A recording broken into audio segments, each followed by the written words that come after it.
The doctors feel tremendously pressured to please the patient, to prescribe what the patient is asking for.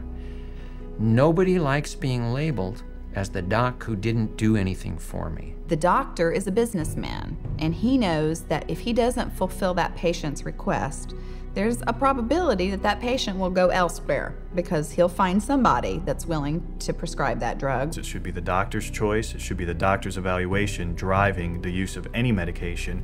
It shouldn't be giving a patient the opportunity to see something on TV and come in and ask for it by name, because doctors then are immediately put in a situation where they feel pressured to pull out the prescription pad, whereas they should have come to that conclusion based on their actual clinical data.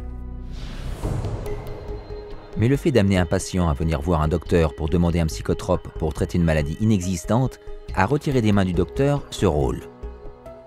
Cela a été accompli au moyen d'abondantes campagnes de marketing qui remplissent les caisses des médias.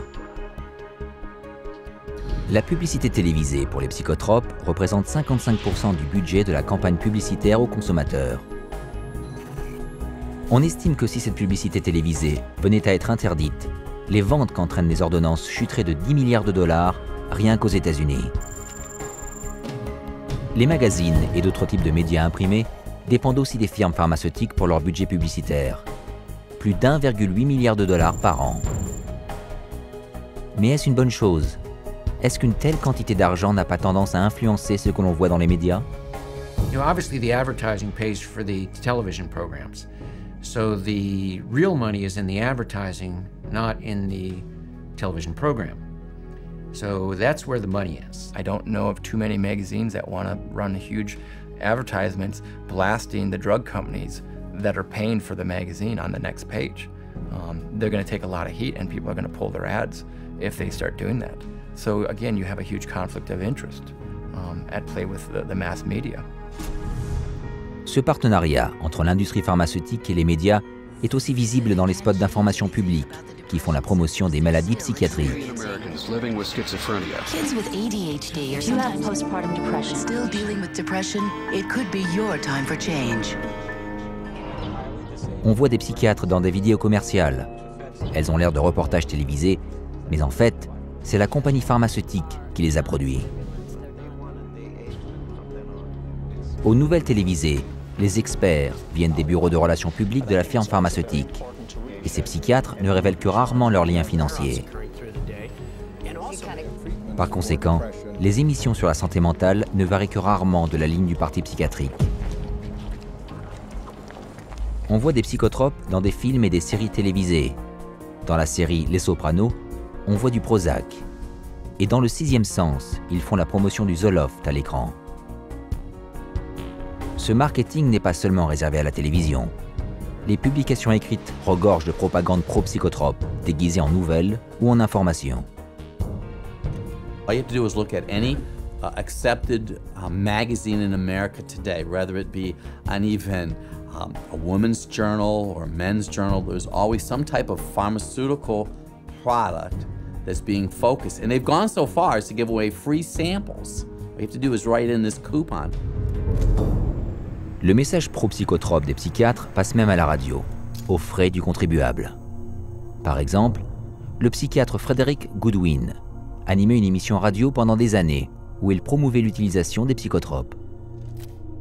Il a été prouvé, annonça le docteur Goodwin à son audimat, que les traitements modernes, en particulier les stabilisateurs d'humeur, sont efficaces et inoffensifs dans le traitement du trouble bipolaire chez l'enfant.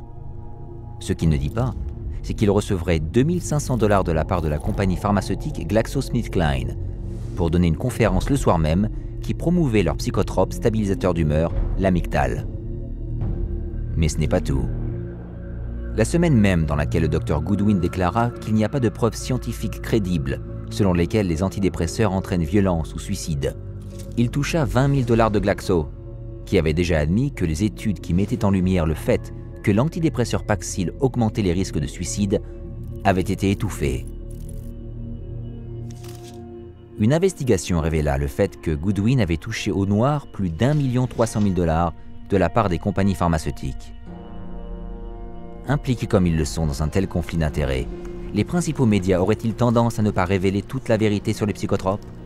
as long as we have direct-to-consumer advertising and the marketing dollars the pharmaceutical companies put into it, you will not hear a companion story or any information about a school shooter or a person who went to their work and killed all their family members and friends. You will never hear whether or not they were on a medication. What you will hear is how depressed they were. And you'll have consultant after consultant and psychiatrist after psychiatrist coming up and being interviewed to discuss how mentally screwed up this person was and how they weren't doing their treatment the way they were supposed to, or they didn't seek treatment when they should have. Cette histoire a protégé les psychiatres et leurs psychotropes pendant des décennies. Pour comprendre pourquoi on entend cela si souvent, il suffit de regarder l'argent impliqué. Étant un rouage des corporations géantes, les firmes médiatiques d'aujourd'hui veulent faire de l'argent. Et pour leur PDG, le fait d'être bien coté en bourse représente une partie de leur job. Quand on vit de l'argent versé par les compagnies pharmaceutiques, il n'y a que peu de chances qu'on veuille bousculer les choses. Avec des sources si tendancieuses, on pourrait se demander si les informations qu'on reçoit à propos des psychotropes reflètent en fait la vérité.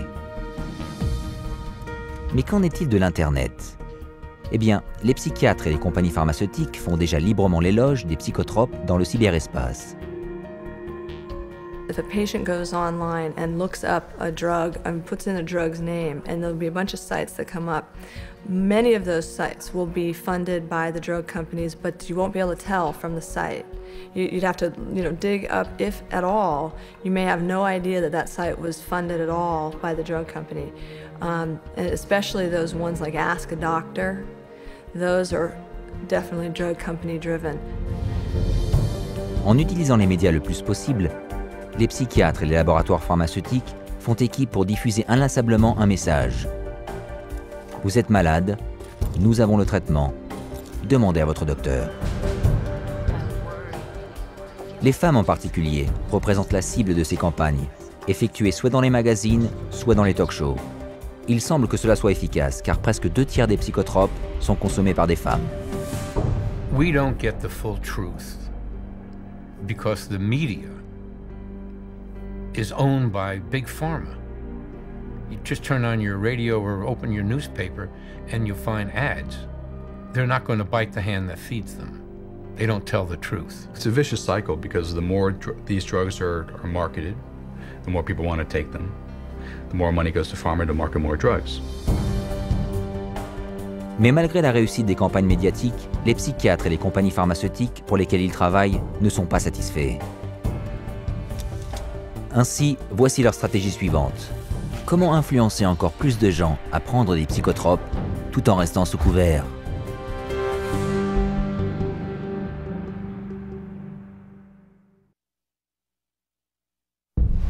Des milliards de dollars sont dépensés chaque année par les compagnies pharmaceutiques pour promouvoir leur dernière drogue. Ces efforts sont évidents. Mais les psychiatres et les compagnies pharmaceutiques emploient-ils des moyens cachés pour faire que vous demandiez à votre docteur sans que vous n'en soyez conscient?